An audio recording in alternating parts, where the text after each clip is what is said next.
Olá pessoal, boa noite, sejam bem-vindos à reunião pública do Grupo de Fraternidade Espírita Irmã Veneranda. Hoje o nosso tema é Pedro e o Bom Combate. Pedro combate, Pedro e o Bom Combate. Esse tema veio de uma mensagem que diariamente eu leio aqui do livro O Evangelho segundo Emmanuel, Comentários à Carta de Paulo. E me chamou bastante atenção o seguinte trecho. O versículo é um versículo famoso que fala que quando Paulo fala assim que ele já viveu um bom combate, terminou a tarefa dele e guardou a fé. Diz Emmanuel no comentário a esse versículo, Timóteo, 2 Timóteo, capítulo 4, versículo 7, que Paulo já estava no final da sua experiência terrestre, quando escreve para Timóteo. Bom lembrar que Timóteo era um discípulo ainda jovem, relativamente jovem, e que travou relação com Paulo nessas viagens que Paulo fez, abrindo diversas igrejas, eclésias. A palavra igreja vem da palavra eclésia, do grego, congregação mesmo, de pessoas, com um intuito comum. E a partir desse momento, essa palavra eclésia começa também a configurar quando as pessoas se reuniam em torno da causa do Cristo. Então, ele escreveu isso para Timóteo, e isso me chamou bastante atenção, essa questão do combate. Por quê? E qual a relação que eu faço isso com Pedro? Existe uma célebre mensagem, para mim já se tornou célebre, porque eu penso muito nessa mensagem, em que Jesus estava a caminho com Pedro em um determinado lugar, e Pedro pergunta para Jesus assim: olha, Jesus, eu quero combater os inimigos do Evangelho. Estou pronto para combater os inimigos do Evangelho. E Jesus aguarda um pouquinho, fala: Pedro, a experiência tudo revela no momento preciso. E aí Pedro fala para Jesus assim: a experiência tarda demais para revelar as coisas. E aí durante 1 hora, exatamente 1 hora, diz o texto de Humberto de Campos,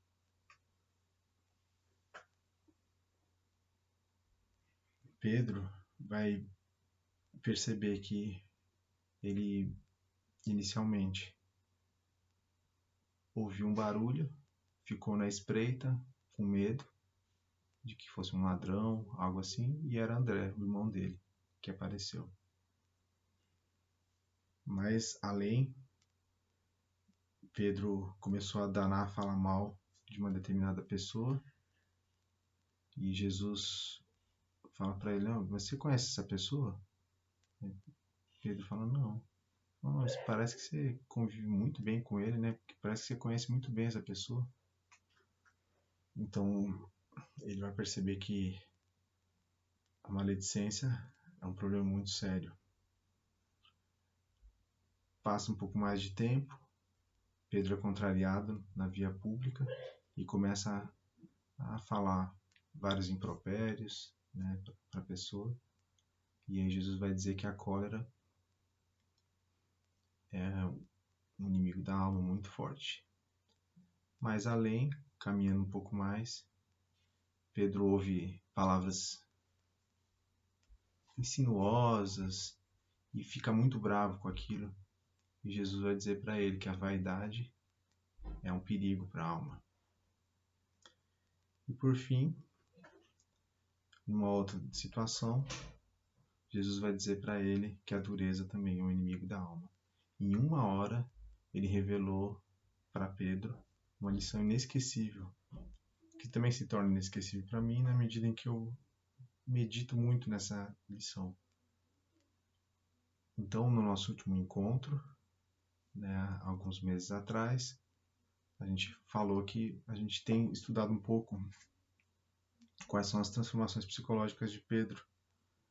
E aí, nessa lição, então, a gente tem uma questão muito séria, que Pedro estava enxergando externamente inimigos, queria enxergar quem eram os inimigos do Evangelho, mas olhando para questões exteriores. E Jesus vai fazer um convite para Pedro, dizendo para ele que os inimigos do reino eram esses 5. Vamos caminhar um pouquinho sobre esses 5, para a gente entender a dimensão disso, e depois a gente vai voltar para aquela mensagem que eu citei de Paulo, estudando ela com calma, com vagar, e relacionando a essa vivência de Pedro. E depois puxando para a nossa vivência, para a nossa experiência humana. E o que a gente pode aprender com as vivências desses caminheiros dedicados na causa do Evangelho que nos antecederam. Bom, o medo, segundo a medicina taoísta, ele diminui a energia do rim. O rim está ligado a uma série de outros órgãos do corpo. Ele regula toda a parte dos fluidos do corpo, está ligado ao ouvido. E então, segundo essa lógica, uma pessoa com medo, ela pode desenvolver distúrbios em diversas áreas ligadas ao rim, como essas que eu citei, o ouvido, por exemplo, questão dos fluidos do corpo e também o controle do cálcio, de osteoporose. Então, olha a implicação que o sentimento medo tem.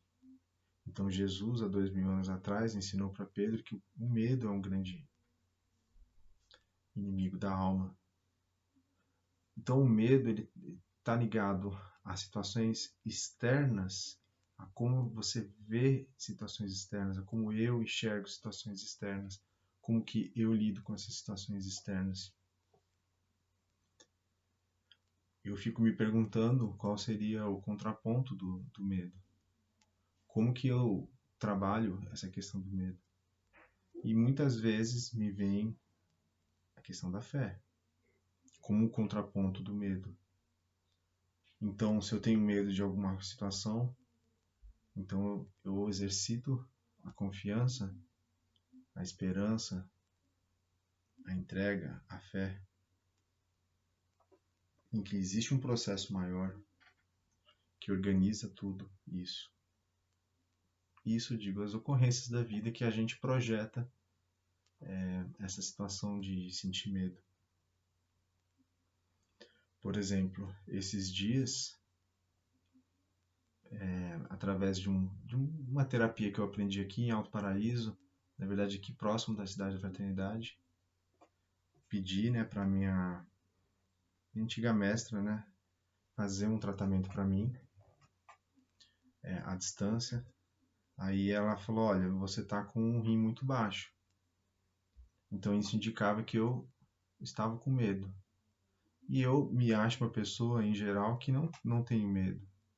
Mas perscrutando mais a minha consciência, nesse movimento, ainda que num crescente, um tanto incipiente, mas dia após dia, de observar as minhas próprias questões, eu comecei a reparar que eu tenho medo de, envolvido em tantas demandas,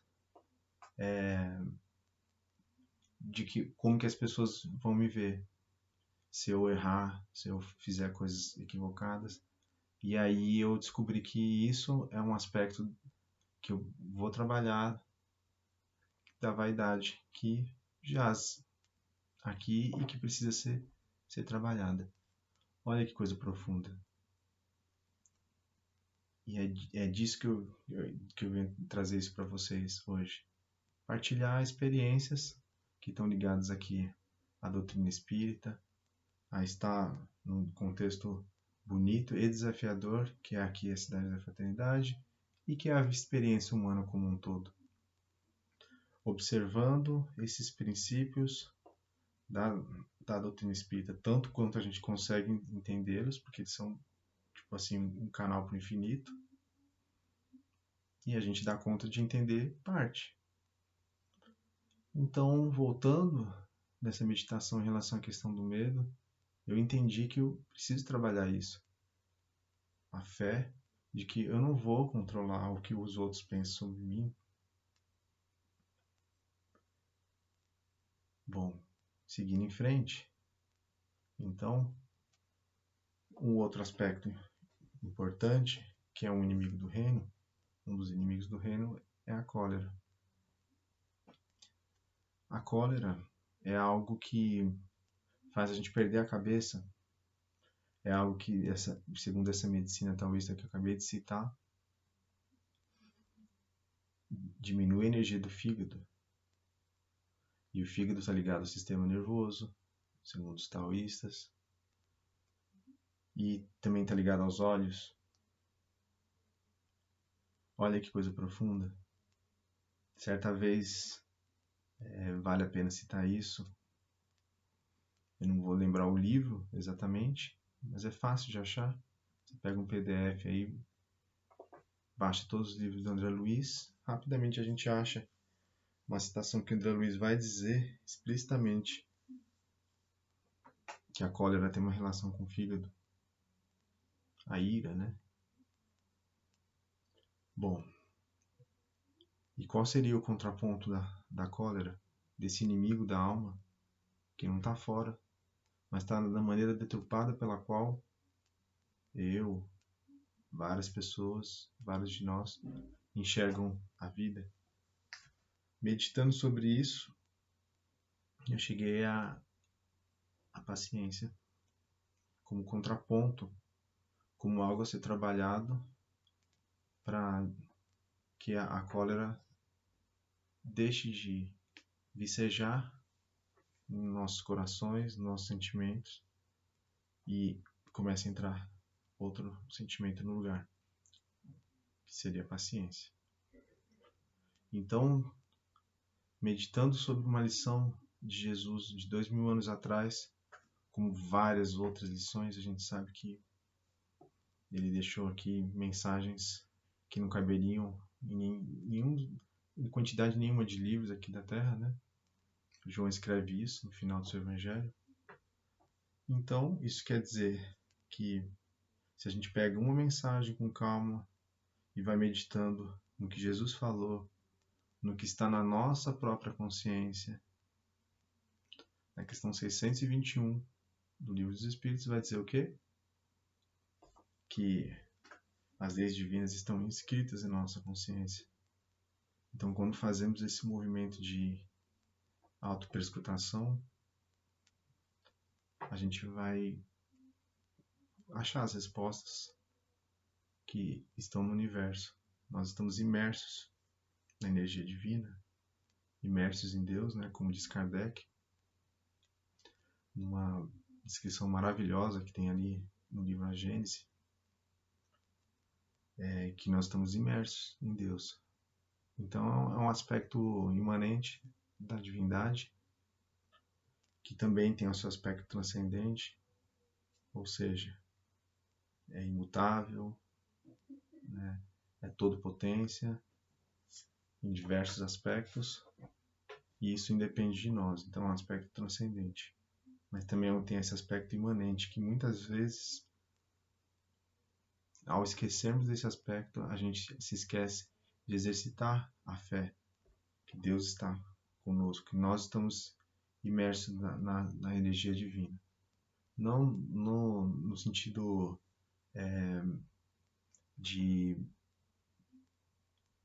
sermos um todo indiferenciado, não é isso, mas de estarmos em relação a todo momento com a energia divina, e qualificando essa relação através das lições do Evangelho. A gente tem uma possibilidade de transformação maravilhosa, que é o que nós estamos tratando hoje. Vamos seguir um pouco mais? A gente falou de dois aspectos importantes que Jesus estava ensinando para Pedro naquele momento. O outro aspecto que Jesus ensinou é a dureza. Esse aspecto eu conheço bastante também. Eu conheci essa terapia a qual eu estou me referindo da medicina taoísta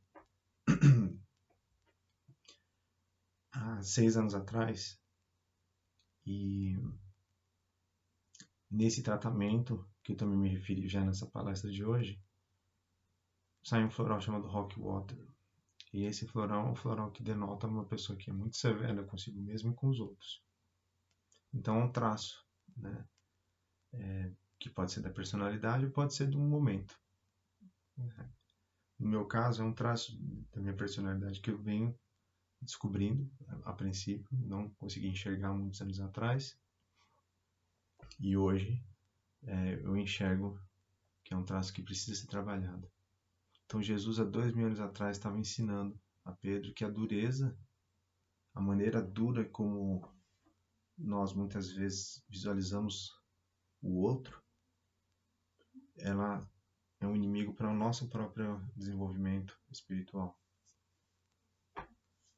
Então, isso é tão sério, tão sério, tão sério, que nesse último atendimento que eu pedi, de novo saiu o mesmo floral. Então, tentando ser muito severo comigo mesmo, para tudo ficar perfeito, muitas vezes projeto isso no outro, e isso se transforma numa dureza de tipo, olha, tem que ser desse jeito, não pode ser de outro jeito. E Jesus ensina então pra gente que isso é uma coisa a ser vencida. Então, eu me perguntei isso, né, há um tempo atrás. Tá aqui até aqui é o escritório onde eu trabalho quase todos os dias. Deixei aqui, né, a lista dos inimigos do reino e dos amigos, que foi o contraponto que eu fiquei imaginando. Qual seria o contraponto disso para eu poder trabalhar? E para nós podermos trabalhar, por isso que eu estou partilhando aqui. O contraponto da dureza poderia ser a flexibilidade, mas eu meditei e escolhi pensar um contraponto como a misericórdia.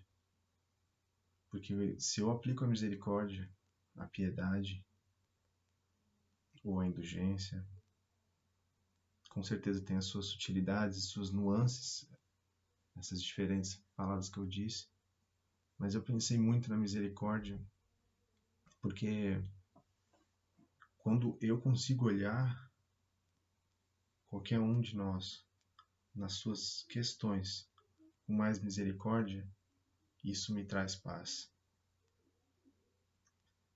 E faz tempo que eu medito que quando eu encontro paz, seja lá em que processo eu estiver fazendo, no meio de um trabalho, no meio de um raciocínio, de um pensamento, de uma oração, de uma meditação, de uma contemplação, de um trabalho manual, de um trabalho intelectual, se eu encontro a paz, eu estou em harmonia com as leis divinas.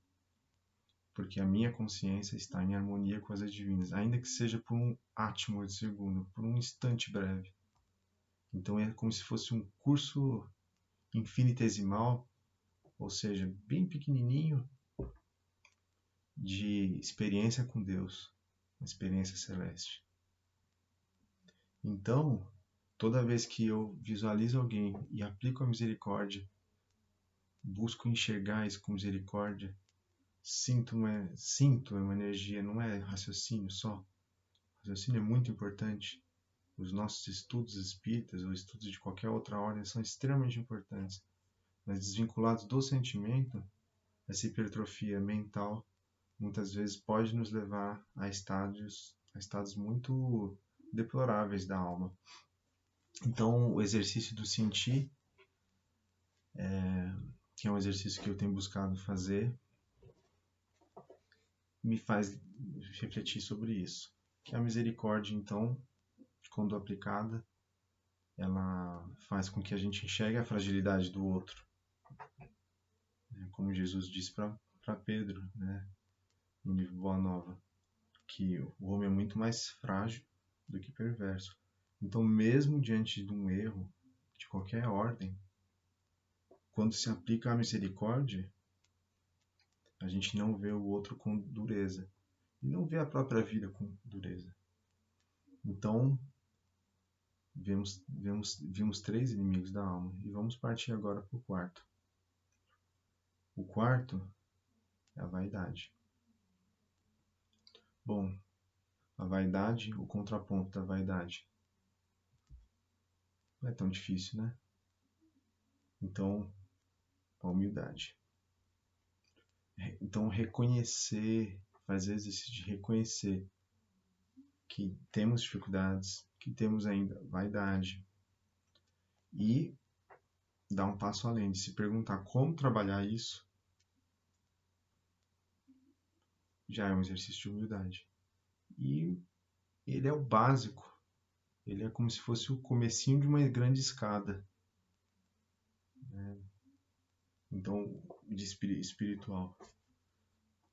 A necessidade da gente entender que a gente precisa de Deus, a gente precisa do outro, a gente precisa reorganizar valores, reorganizar sentimentos, reorganizar atributos que muitas vezes não têm contribuído para a nossa evolução ao longo de anos, talvez dezenas de anos, centenas de anos, milhares de anos, várias encarnações. Então, que se transformaram em hábitos. Então, muitos desses inimigos da alma se transformaram em hábitos da nossa experiência comum e muitas vezes a gente não consegue nem enxergar. Ao enxergar já é um primeiro passo. Então, vamos para o último inimigo da alma que Jesus ensinou para Pedro e depois vamos entrar na mensagem que a gente citou no início aqui de Paulo para Timóteo e o comentário esplendoroso de Emmanuel que vai jogar uma luz nesse processo.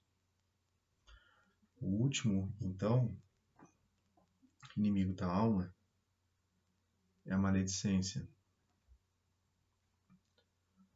Muitas vezes a gente vai encontrar na Bíblia citações muito fortes relacionadas à questão da palavra. Deus disse e a coisa acontece. Inclusive, o verbo, né, ele se faz carne. Então, numa outra citação bíblica. Então a palavra, ela ganha se reveste, né, nessa literatura, né, de algo muito, muito importante. No nosso dia a dia, existe até estudos que dizem assim, que a palavra é o microcosmos da consciência humana. Porque é uma característica que não é uma característica animal, usar palavras, generalizações para se referir a algum objeto, alguma situação. Bom, a gente sabe muito bem que a palavra está conectada ao pensamento. E a gente sabe que o pensamento, através da doutrina espírita, é algo sumamente criador. Então, a gente fecha essa conexão e se pergunta: como é que eu saio da maledicência e vou para bendicência ou benevolência? Pensando na palavra benevolência, de bondade, mas uma boa vontade, né, para com o outro, que se expressa através da palavra. Aí existe aquela mensagem clássica dos 3 crivos, em que Sócrates vai dizer que se algo não é útil, não é verdadeiro e não é bom, não merece ser dito. Então é algo que também venho meditando há algum tempo. Às vezes, ou muitas vezes, quando a minha vigilância está mais atenta, eu aplico isso. Isso também me traz mais paz. Uma tentativa de benevolência, de falar, ou de bendicência, vamos dizer assim. Bendizer, né? A palavra, eu bendigo, ou benzer, né? É bendizer. provavelmente, isso, né, viver agora. Mas talvez seja uma contração, igual vós me ser, virou você, e assim por diante. Então, olha que coisa interessante. O contraponto, né, disso, da maledicência, é a busca de tentar dizer algo que seja útil para o outro, que seja bom para o outro. Esse é um convite que a doutrina espírita nos faz a todo momento. Se não é bom, ou se você deixar de fazer algo bom, já não é bom. Então, dizer algo bom, dizer algo útil e dizer algo verdadeiro. Às vezes eu me vejo diante do seguinte dilema. Bom, acontece algo que, vamos dizer assim, socialmente, você vai dizer, algo péssimo. Mas e a mirada que eu faço diante desse acontecimento? Eu posso contar um acontecimento que é verdadeiro? Como é que eu transformo isso em algo útil? Como é que eu transformo isso em algo bom? Se eu orar por essa situação, se eu aplicar misericórdia diante disso, dessa situação, já começa a ficar bom. Porque o olhar meu já é um olhar bom. E para ser útil, como é que eu posso ajudar? Se você não consegue ajudar aquela situação, tem um jeito que você vai conseguir ajudar, com certeza. Vibra por aquela situação. Vibra por aquela pessoa. Já transforma algo que não é bom em algo bom. Transformaria algo que não é útil para a sua evolução nem do outro em algo útil. Então, finalizando essa primeira parte da nossa conversa de hoje sobre o bom combate e o combate, eu fiz uma associação com esse episódio de Pedro com Jesus e ele perguntou para Jesus quais eram os inimigos, portanto ele estava falando de um combate, de uma luta. Só que ele estava projetando essa luta num aspecto exterior. Jesus fez o convite para ele para olhar dentro de si mesmo. O reino não está fora, o reino está dentro. No sentido de que a gente reconfigurando processos internos, a gente se conecta com um todo que é Deus, em cuja energia a gente está imersa, como a gente falou daquele aspecto imanente. Então agora nós vamos entrar na mensagem que eu me referi ao início. Então, a mensagem diz assim, no bom combate, e me chamou a atenção, que eu abro ao acaso. Aí, eu abri essa mensagem, no bom combate. Então, nós vamos ler ela inteira primeiro, depois a gente volta e analisa alguns aspectos para a gente finalizar essa nossa reflexão da noite, tá bom? Então, vamos lá. No bom combate.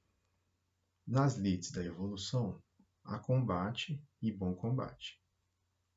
No combate, visamos aos inimigos externos. Brandimos armas, inventamos ardis, usamos a astúcia, criamos estratégia e, por vezes, saboreamos a derrota de nossos adversários. Entre alegrias falsas, ignorando que estamos dilapidando a nós mesmos. No bom combate, dispomos-nos a lutar contra nós próprios, assestando baterias de vigilância em oposição aos sentimentos e qualidades inferiores que nos deprimem a alma. O combate chumba-nos o coração à crosta da terra, em aflitivos processos de reajuste na lei de causa e efeito. O bom combate liberta-nos o espírito para a ascensão aos planos superiores. Eu vou ficar por aqui para a gente analisar e no final a gente lê o trechinho que nos resta. Porque aqui já tem uma síntese muito importante que a gente vai conectar com essa experiência do Pedro e eu, na verdade, já fui fazendo conexões com a minha própria experiência, com a minha vivência e minha busca de olhar para alguns aspectos interiores, né, para a transformação e melhoria deles. Então ele começa dizendo aqui que nas lides da evolução, nos trabalhos da evolução, há combate e há bom combate. Então ele vai mostrando aqui uma dualidade entre o combate e o bom combate. Bom, ambos são lutas, ambos têm conflitos a serem resolvidos. E aí vamos ver a diferença entre ambos. Ele vai descrever isso agora. No combate, visamos os inimigos externos. Então lembra quando Pedro olhava assim e falava, eu quero saber quem são os inimigos do reino. E ele estava esperando que Jesus dissesse assim, olha, fulano, é ciclano, é essa situação, assim, assim, assim, assado. Bom, mas quando equivocadamente ainda estamos no combate, ou se ainda alguns de nós vive imerso apenas no combate, o que acontece? Brandimos armas, mostramos armas. Pode ser armas físicas, mas pode ser armas psíquicas também. O próprio pensamento, a própria palavra. De maneira que o próprio Jesus ensinou Tiago, quando estava junto de Matias, falando mal de Judas, andando numa estrada, e Jesus passa por eles, e os dois caem de joelhos, e aí Tiago diz alguma coisa assim, mestre, mestre, estou aqui, onde você vai com tanta pressa? E Jesus vai falar, olha, eu estou numa missão de auxílio a Judas. E naquele momento Tiago sente muita vergonha, volta para Jerusalém e escreve que a língua é fogo. Então as armas podem ser as mais diversas, como a própria palavra, mas também pode ser bálsamos, né, como a gente já meditou na nossa conversa. Inventamos ardis, inventamos situações, usamos astúcia, criamos estratégia e por vezes saboreamos a derrota de nossos adversários. Então essas são situações muito corriqueiras, em que muitas vezes nós sentimos e que devemos lutar contra.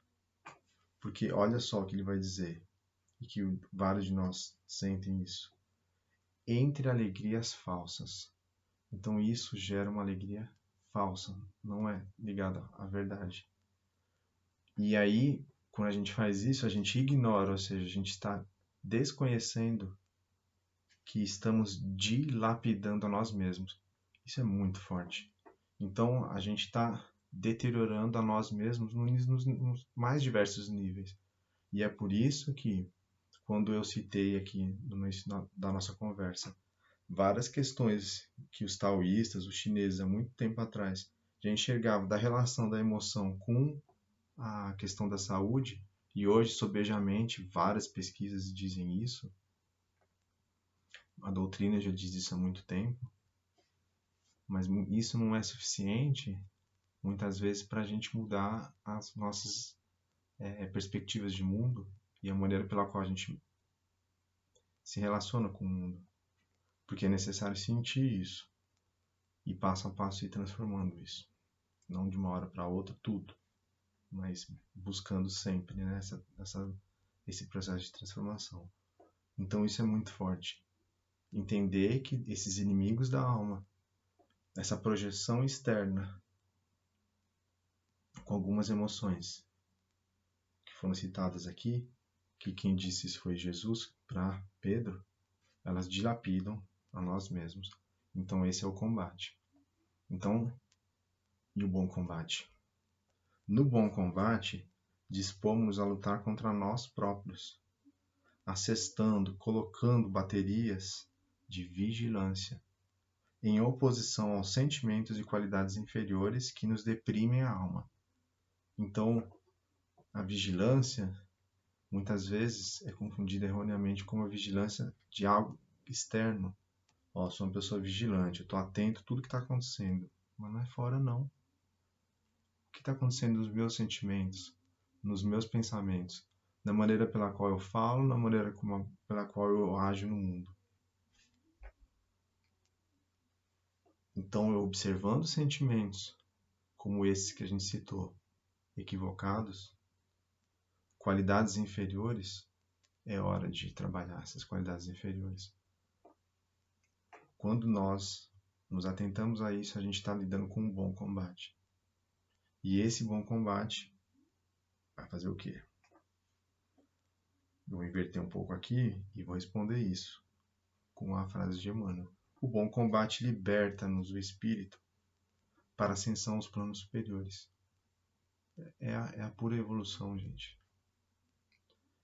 Em outras palavras, como a gente já conversou aqui hoje, se a nossa consciência, se nela tem as leis divinas, e se as leis divinas são a expressão máxima dessa imanência, dessa transcendência de tudo que é belo e que é infinito, divino, então quando a gente está em harmonia, ou seja, em paz com as leis divinas, ainda que seja por alguns instantes, como exercícios, como proto-exercícios, né, do que nós estamos destinados a ser no futuro, como espíritos puros, mais além, então a gente está ligado com a divindade. Então, trabalhar esses sentimentos inferiores é a gente fazer esse caminho dentro de nós mesmos, na nossa própria consciência, em relação com o mundo, é amar a Deus sobre todas as coisas, mas Deus está em tudo. Ao próximo como a ti mesmo, porque a gente não evolui sozinho de modo nenhum. Então, esse processo meditativo de autoperscrutação, ele só se engendra, ou seja, ele só se cria na medida que eu estou pensando nas relações que eu estou exercendo com o outro, com o próximo, que é o mais, né?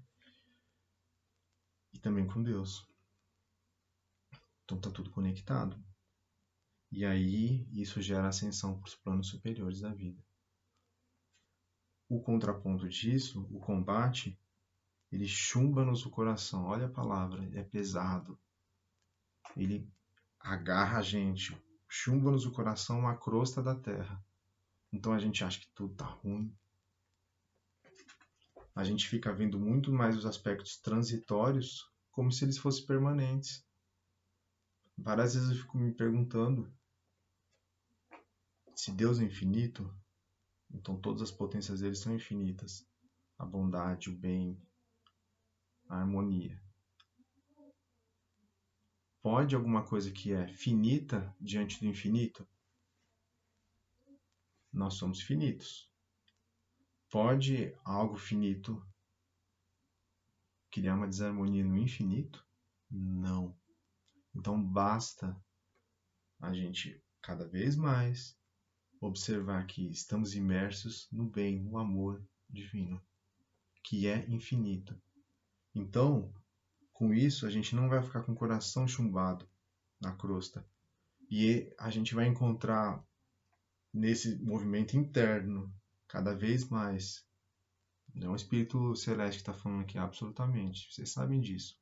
Mas é bom dizer para quem está chegando na doutrina espírita, não acha que quem está falando aqui é um guru, é alguma coisa assim, nada disso. Mas a gente já tem informações suficientes para a gente buscar esse caminho. Buscar esse caminho que é um caminho interno em relação com o mundo. Então, que vai fazer a gente sair desse processo de olhar para fora, de chumbar o nosso coração, ou seja, deixar os nossos sentimentos achando que tudo que é transitório é absoluto. É uma verdadeira inversão de valores. Observar o nosso dia a dia, buscar inimigos externos, muitas vezes projetar dificuldades nossas no ciclano, no fulano, na situação X, na situação Y, é um desvio da rota do infinito. Isso não significa que eu estou fazendo uma apologia para você não fazer análise sobre as coisas e as situações. Mas como a gente já conversou hoje aqui, como Sócrates nos ensinou, há cerca de 400 anos antes do Cristo, como um dos precursores, né, que nos ensina a doutrina dos espíritos, no início do Evangelho segundo o Espiritismo, analisa a situação. Analisa, aí como diz a André Luiz, analisa para ajudar. Porque é fácil analisar as situações. Todos nós somos espíritos que já caminhamos muito, então a gente detecta alguma coisa que é inadequada, que precisa melhorar muito rapidamente. Agora, o exercício para a nossa mudança de patamar superiores é: tudo bem, não tá bom, o que eu faço para ajudar? O mínimo que eu posso fazer é orar. Às vezes, o mínimo que eu posso fazer é silenciar, esperar. Então, eu vou finalizar aqui nosso texto, nossa conversa de hoje, lendo o finalzinho aqui da mensagem e conectando um pouco mais com os próximos momentos que nós vamos estudar sobre Pedro e o bom combate. O combate e o bom combate. Bom, como esse livro que eu estou lendo aqui é um livro de comentários de Paulo, né? Então agora Emmanuel vai fazer um comentário sobre Paulo e o bom combate. E depois nós vamos fechar com Pedro. Ele vai dizer assim, ó: Paulo de Tarso, escrevendo a Timóteo, nos últimos dias da experiência terrestre, forneceu-nos preciosa definição nesse sentido, no sentido do bom e do combate. Ele que andara em combate até o encontro pessoal com Cristo, né, Paulo, passou a viver no bom combate, desde a hora da entrevista com o mestre. Então, para quem não conhece a história, né, de Paulo, ele mandava perseguir os cristãos, e aí Jesus encontra ele às portas de Damasco. Então, até o caminho de Damasco, seguindo Emmanuel aqui, estivera em função de louros mundanos, ávido de dominações transitórias. Mas desde o instante em que Ananias o recolheu enseguecido e transtornado, ou seja, ele chega em Damasco, fica cego durante um tempo, e Ananias, que era quem ele estava buscando perseguir, vai ao encontro dele, a pedido de Jesus, e ajuda ele a voltar a enxergar. Então ele diz assim: desde o instante que Ananias o recolheu, enseguecido e transtornado, entrou em subalternidade dolorosa, se submeteu aos desígnios divinos. Então disse assim: o que queres que eu faça? Uma atitude muito, muito, muito, muito de humildade e de inteligência divina, né, gente? De se colocar, nós finitos, diante do infinito e falar: infinito, infinito amor, o que você quer de mim? O que eu posso te ajudar? Então, incompreendido, desprezado, apedrejado, perseguido, encarcerado várias vezes, abatido e doente, jamais deixou de servir à causa do bem. Nada disso, os problemas das nossas vidas, eventuais perseguições como ocorreu aqui, nada disso é pretexto para dizer: eu vou parar de trabalhar, eu não aguento mais, né, ou qualquer coisa desse tipo. Porque muitas vezes fazendo isso a gente está enxergando o externo, está no combate. Se estamos no bom combate, se estamos sendo convidados a olhar cada vez mais para fazer o bom combate, não o combate, então nenhuma dessas situações vai fazer a gente desistir de olhar para qualquer situação e dizer: o que eu posso melhorar diante disso? O que eu tenho de aprender diante disso para ser melhor? Então, ele jamais deixou de servir a causa do bem que abraçara com Jesus, olvidando males, esquecendo males, achaques, constrangimentos e insultos.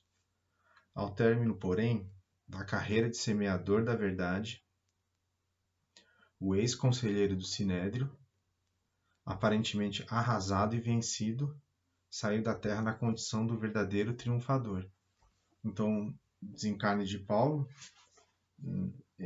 em Roma é o desencarne de muitos dos cristãos daquela época, né, sendo sacrificado. Mas como ele estava no bom combate e não no combate, ele saiu vitorioso. Bom, e aí a gente finaliza aqui, também dando já um indicativo do que a gente vai trabalhar da nossa perspectiva de estudo com Pedro. Então, Pedro, muitas vezes, como a gente citou na nossa conversa anterior, nossa palestra anterior, Pedro, a rocha cristã. Então, ele era um bom escutador, Shimon, da lei. Mas depois ele se transformou em Kefas, metaforicamente, né, gente? Numa rocha, entendendo e vivenciando profundamente tudo que aprendeu, ou tanto quanto ele conseguia entender do que aprendeu com Jesus, do que Jesus ensinou. Então, essa lição que eu trouxe aqui hoje para a gente refletir, das 5 inimigos da alma, do medo, da maledicência, da dureza, da vaidade e da cólera, certamente é uma lição que Pedro conseguiu vivenciar em situações que nós vamos citar nos próximos estudos.